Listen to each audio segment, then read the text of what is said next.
Hey there, vinyl community. So today I thought it might be appropriate to take a closer look at the kind of my favorite kind of genre, I guess, right now, like electronic music. Um, Despite my fascinations with avant-garde jazz or free jazz and spiritual jazz and also modern classical and even garage rock and all those things. I love electronic music, and I think it makes sense to use the instruments that were given us, computers and technology, to create sounds that are human and express our passions. The album we're listening to right now, um, Unsettling Scores. And you might have heard this record, but easily obtainable right now. Really, I was going to say it's a really nice record, but that word uh, sticks on me sometimes because it doesn't tell you anything about the record, and it sounds kind of boring to me. And this isn't a boring record. This is a deep record and requires a certain amount of contemplation. It's kind of avant-garde, ambient. Heard it on Stone Rock Confusion's live stream, and immediately was taken by it and went on Bandcamp, and I think these are still available for, $20 tops. Great record. Unsettling Scores. Good title too, huh? Unsettling Scores makes us think that there's scores to be settled, you know? Makes us wonder who the heroes are in the world, you know? Who are the people to believe and who are the people not to believe?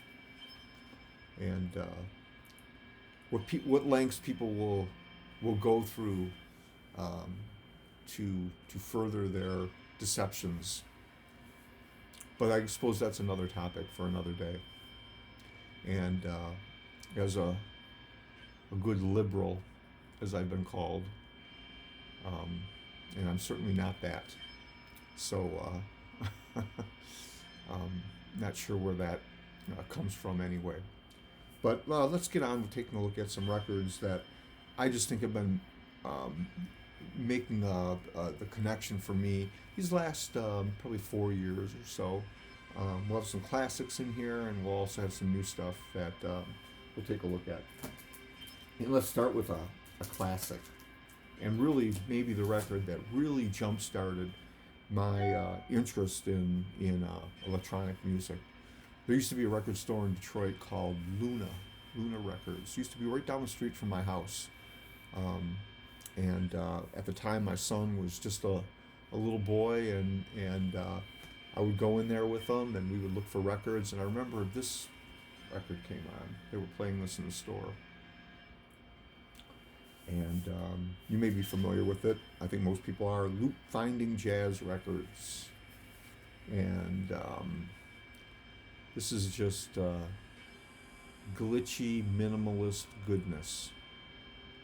And really got my head thinking about music in a whole different way. Looking at music as textures and structures rather than listening for songs in the same way. It can be a challenge at first to reorientate your thinking and your hearing, but no more so than jazz or classical or anything else. Yeah, it's a classic. Most of you will have already known that. Next, and these are in no particular order. This probably will appear very random. I just pulled some electronic music albums off the shelf. This is an album I got back in 2016 called Drift Machines. Berlin-based band project. Um, I think they've done some other records too. I didn't really stay too much with their career, but this is it's a pretty cool record.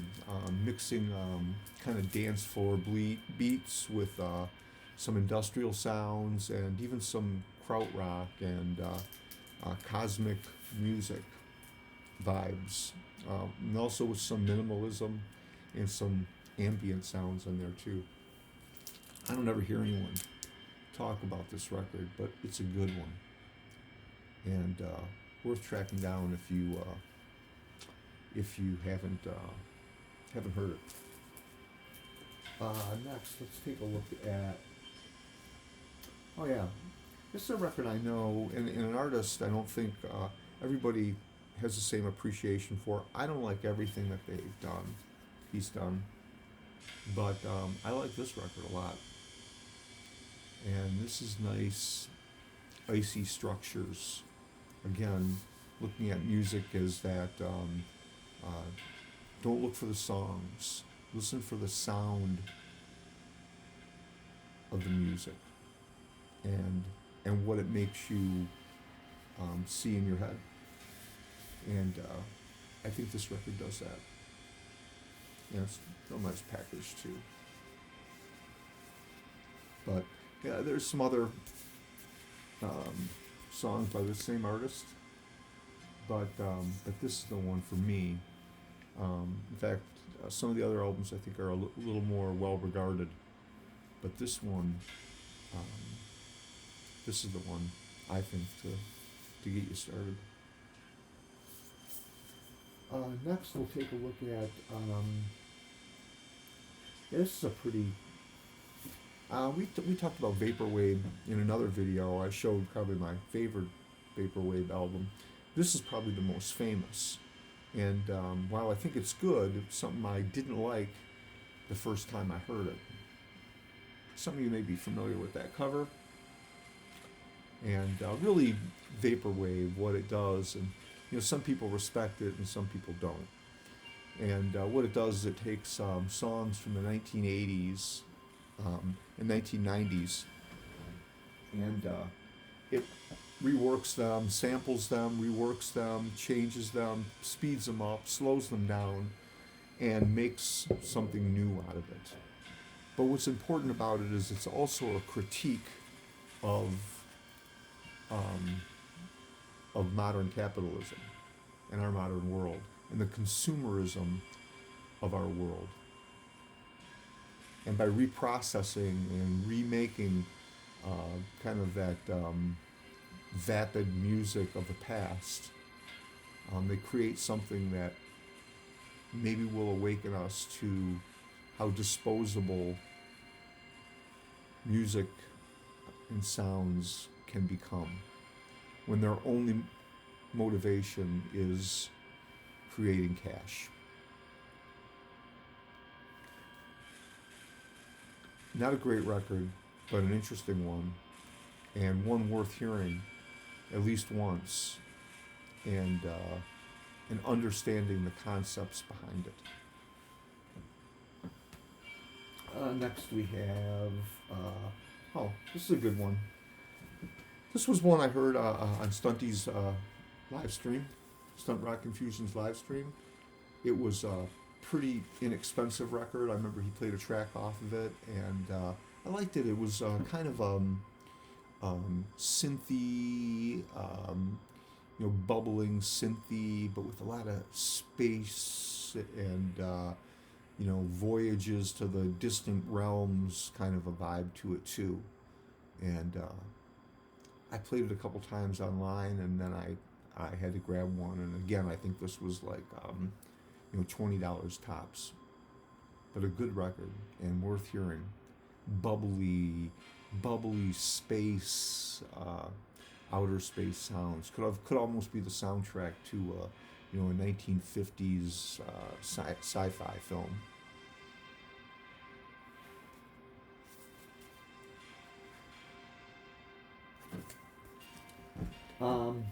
Yeah, I could say the name out loud on all of these, but what fun would that be? Next, this is a good one. This is another Stunt Rock Confusion album. Um, right when I first started listening to Stunky, he played this, and I really liked it, and grabbed one right away. This is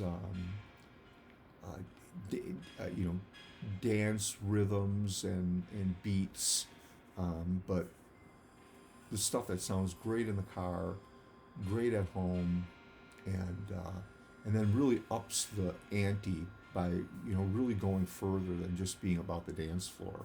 This is about um, stepping further into electronic music that makes you think, and with your body and your mind, and a beautiful record on top of it.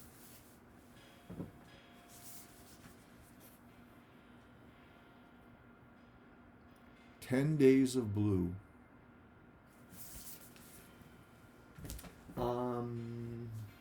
Oh, another artist and record that I don't, you know, I don't think gets a lot of respect. Some people like them. This was a record when it came out I really, really liked. This is the name of the record is R+7, and this is pretty abstract and almost electronic free jazz, if you want to think of it that way. I dig the cover too.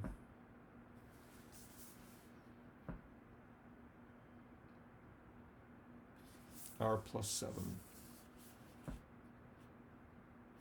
Not a double album. It is a double album. Okay. Yeah, like I said, I've heard people being real critical of this, and I get it. I don't like everything this artist has done, but I like this record.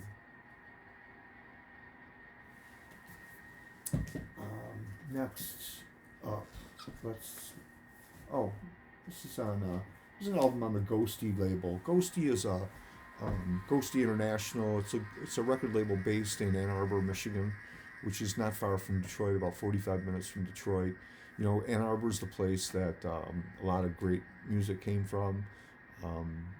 Both the MC5 and the Stooges were from Ann Arbor. And the Ghosty label specializes in a lot of like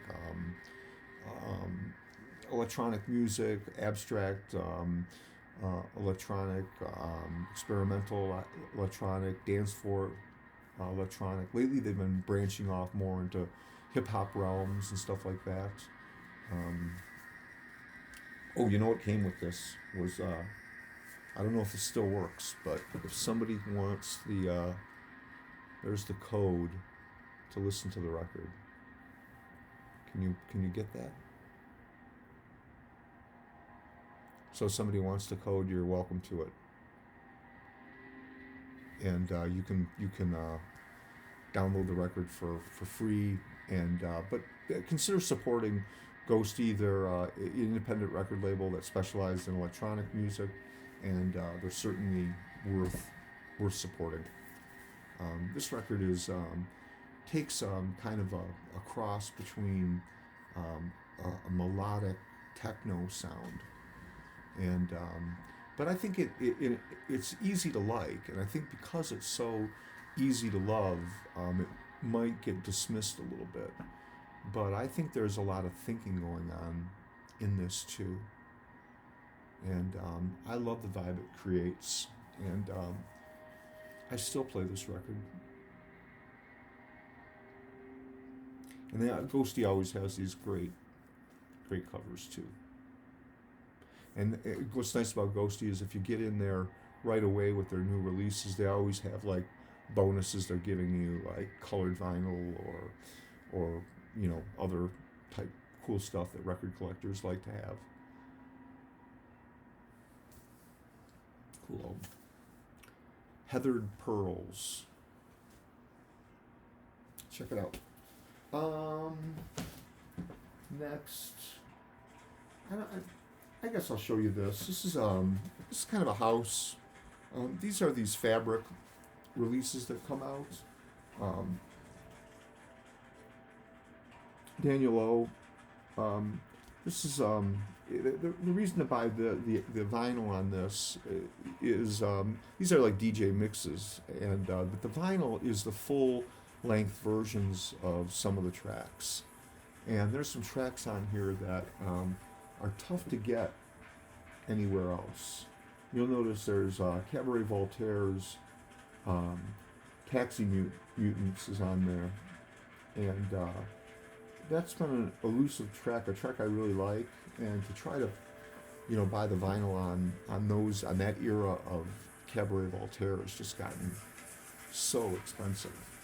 So this was a really cheap way. I think I paid $12 for this. And the rest of the tracks on here are good too, and desirable. Dark Room is on here, and I wanted that. I like that track. It's a good dance floor track. Cool little release. If you can pick this up cheap, and there's enough songs on there that you like, might be worth hunting down. A little more dance orientated though, for sure. Next, here's another classic. You got to have a couple classics thrown in here every once in a while. And this is one that Michael 45 did his house music stream, and he had Dave and Thomas and Stunt Rock and Nadine were on there talking about house music, and it was really cool stream, and they were talking about Boards of Canada, and this album in particular, Music Has the Right to Children. To me, this is the music of the future, man. Great record, and a head changer when it came out.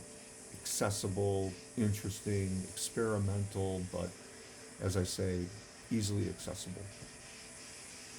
Great record, classic, and really a good starting point if you're gonna just new to electronic music and are thinking about taking the plunge.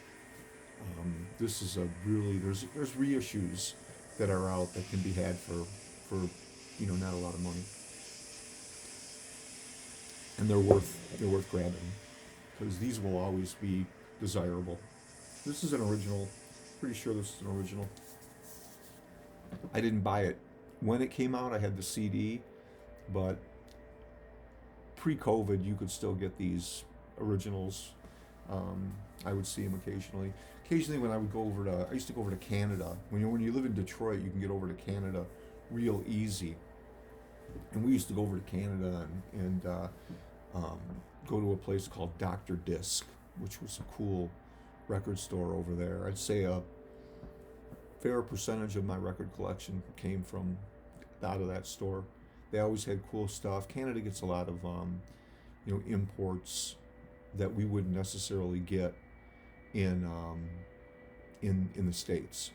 So it was worth going over there like at least once a month. My work always allowed me to have a lot of flexibility in travel, and I'd be on the road a lot downtown and in Detroit, and from there it's just going through the tunnel and you're in Canada. So from my house now, I could be, if I jumped in my car right now and shot down, we had a huge snowstorm last night, so maybe not today, but normally jump in my car, I could be in Canada in 25 minutes. 20 minutes even. Next, okay, here's a good one that'll throw everyone for a loop a little bit, but a record that I really liked. So Underworld did a collaboration a couple years ago with Iggy. So you've got Underworld music, and the vocalist is Iggy Pop. And I like Underworld, and I like Iggy Pop. And so this is it's a fun record.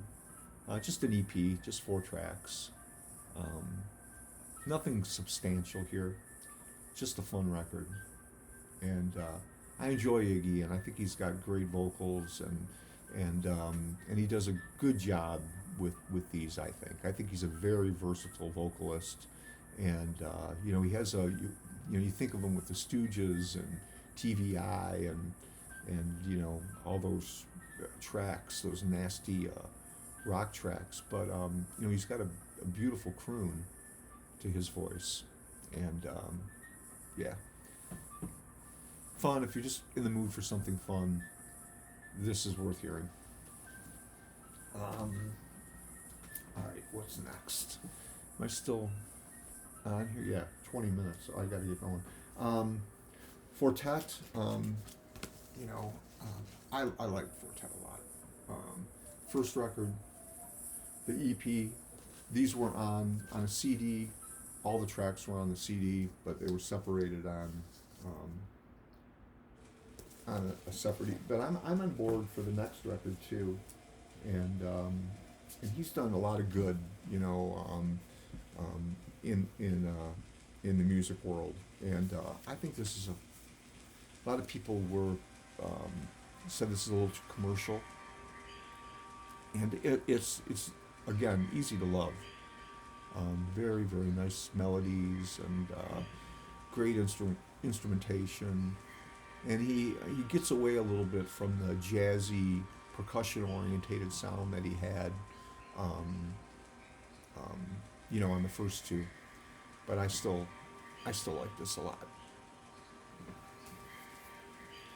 And we'll wrap it up with this last one, which is a collaborative project. I heard this on Stunky's show too. Nurses with Wound Connection here. Soy Song. This is nice, atmospheric. To me, has a late night vibe to it. It did come with a download card.